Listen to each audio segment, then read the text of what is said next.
Hey guys, what's up? It's Dreadscape Gaming here, and today on the channel we're going to be taking a look at a Endgame Dual Blades build using the Primordial Malzeno armor as well as the Primordial Malzeno Dual Blades.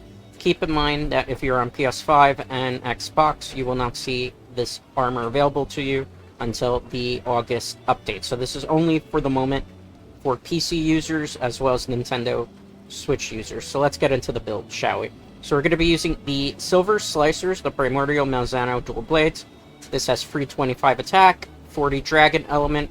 What really makes it better than most of the dual blades at the moment is the fact that it has access to free level 4 gem sockets. But for this build, if you wanted to use any elemental dual blade based on the situation, just make sure it has like a level 3 slot and a level 1 slot, and you should be mostly good to go. Alright, so let's get into the build. We're going to be using Primordial Helm. It has 2 level 4 sockets. It has Blood Right level 3, Evade Window level 2, and Element Exploit level 2 are gemmed in. Next up, we're going to be using Primordial Mail. This has 2 level 4 gem sockets as well as a level 2 socket. We're going to be using Blood Awakening level 1, Burst level 1, Stun Resistance, and Divine Blessing are gemmed in here. Next up, we're going to be using the Primordial Van Braces. This gives us 2 level 4 sockets and a level 2 socket. Here you get Blood Awakening level 1 and Critical Boost level 1 naturally. Evade Window level 2 and Focus are gemmed in. Next up, we're going to be using Primordial Coil. This gives you 2 level 4 sockets and a level 2 socket. Here you get Burst level 2 and Critical Boost level 1 naturally. Razor Sharp Jewel free and Weakness Exploit are gemmed in here. Next up, we're going to be using Primordial Greaves. This gives you 2 level 4 sockets. Take note that there's not a level 2 socket on this piece. It's one of the only pieces that doesn't have a level 2 socket. This gives you Blood Awakening level 1, Critical Boost level 1 naturally, and Part Breaker level 3 naturally. We have gemmed in here Critical Element free. For the Pelants, I'm using Underworld Pelants, but you could use whatever Pelants you prefer. For my Talisman, I do have a Weakness Exploit level 2 Talisman with Kashula Blessing. That doesn't matter the blessing, but what does matter is the level 4 gem socket as well as the level 1 socket. So you want to get something with good rolls. A level 4 socket, definitely. If you could also get a level 3 socket on it, great. If not, try to use whatever's your best in slot. Alright, so for the decorations, For the decorations, let me show you here. We're going to be using Jumping Jewel plus 4, Jumping Jewel plus 4, and Evasion Jewel plus 4 here. For our gem, we're just going to put in a growth here. You could use whatever you want. That's what I prefer to use there. For the helm, we're going to be using Invasion Jewel plus 4, Element Exploit Jewel plus 4.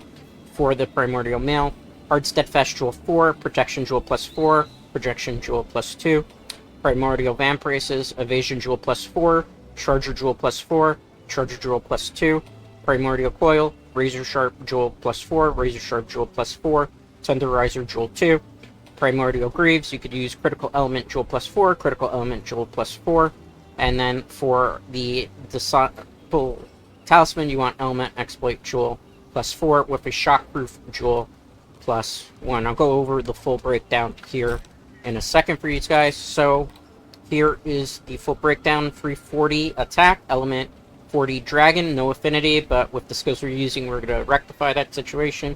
988 defense. This is maxed out armor spears as well as augmentations where I have at the minimum plus 10 instability to each piece.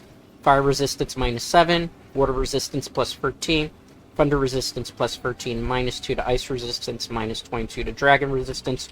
Full breakdown of the skills right here. Evade Window, level 5. Extends the invulnerability period when evading. At level 5, massive increase to invulnerability window.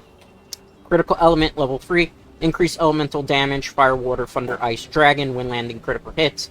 At level 3, grants elemental damage plus 15% while active. Razor Sharp, level 3.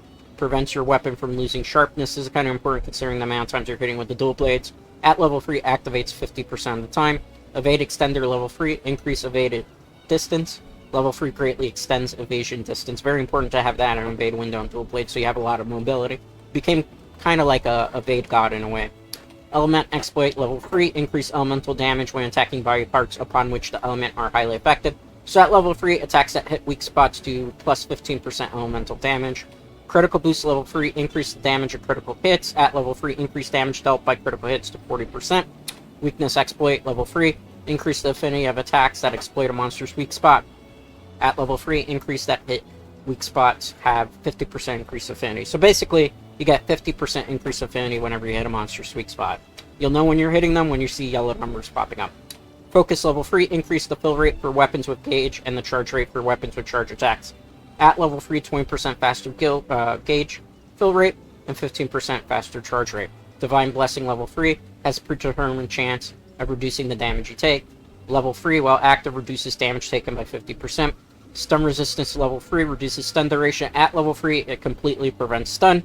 Part Breaker makes it easier to break or sever monsters' parts. Part damage plus 30% at level 3, which is going to work in conjunction with this next skill, Blood Right level 3. So a portion of damage is dealt converted to health when striking a broken monster part.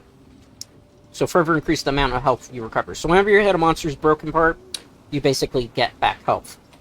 Burst level 3, continuously landing hits gradually increases attack and elemental attack. The amount of increase depends on the weapon. At level 3, upon attacking hit, temp attack plus 5, element plus 5, hit 5 successive times for a huge stat boost. Blood Awakening is working directly in conjunction with Blood Right. This is only available on the Primordial Malzeno armor, so keep that in mind. Gradually bolsters your attacks for a certain period of time, depending on how much health you regain when landing attacks. At level 3, adds a bigger bonus increase to effects that bolster your attacks.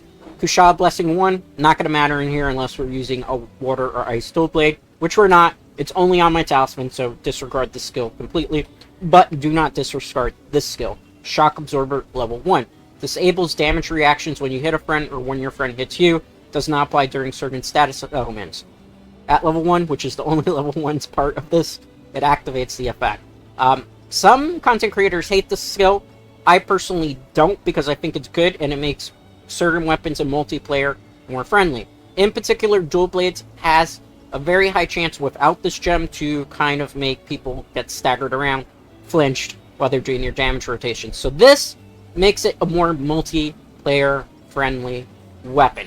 So keep that in mind. There is one other thing that I do want to talk about before we get into a demonstration.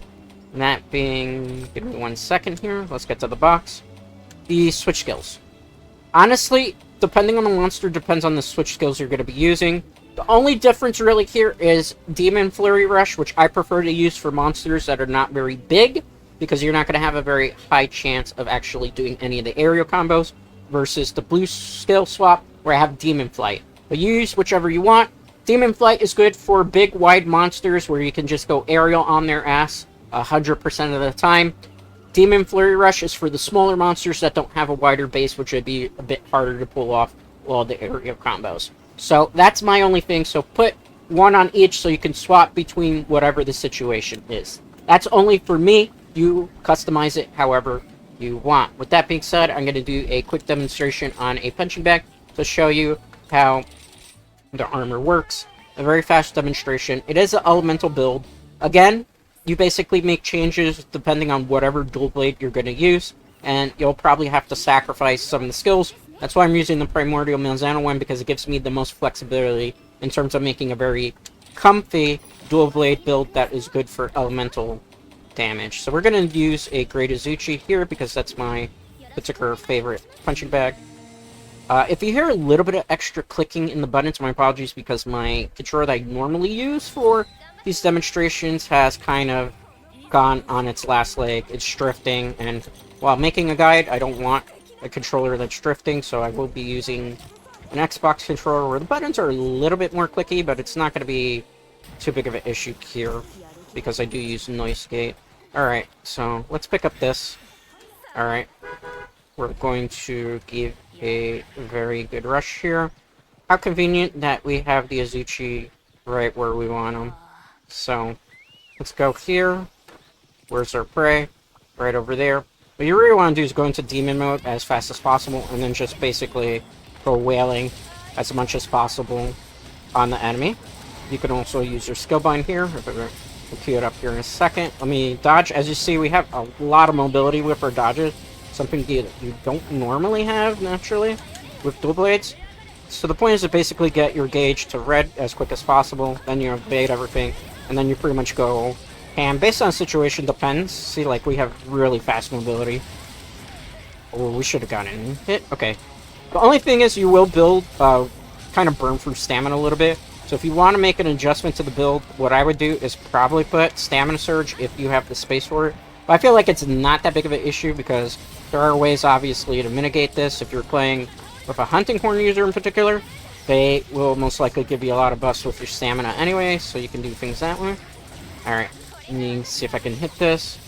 I would have saved that for when I was going to sleep, but we know what's going to happen. This is going to be worth it. It's just for the amount of damage we're doing. Go back to demon mode. I'm pretty much just going to spam away on the attacks as much as possible. We will get a lot of staggers here.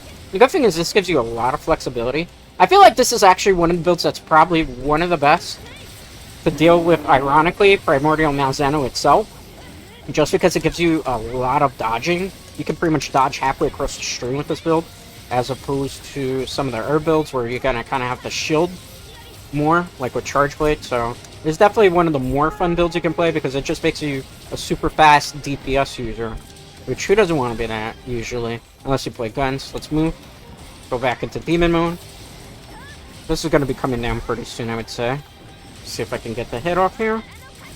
Direct hit, but it did move back there. I'm gonna cancel out a demon mode there for a second because I was waiting. See if we're gonna get another knockdown. One of the things you will notice is you're gonna get a lot of knockdowns if you play this just right. We'll go to demon mode so we can build back the gauge up. Focus is really in here for just building your gauge as fast as possible. We're getting a lot of broken parts too, and because you're doing a lot of DPS too, your Blood Awakening is activating perhaps the best here. Ooh, the bear came in to interfere here, that's fine. See if we can get on. Oh. Is he not going to let me do the minigame? As you can see, the monster's already in blue. We're going to play the minigame here in a second. Okay, we're going to jump on our teddy bear friend. Gotta love Winnie the Pooh. Tigger, too. Alright, so we're going to play the minigame. I always like to just cancel out of the strong attack after it's connected, just so you can get a little bit more mobility. Some people don't like to do this, but I feel like it saves time when you are, in fact, playing the minigame here. Now we'll come back this way. I can do a light attack.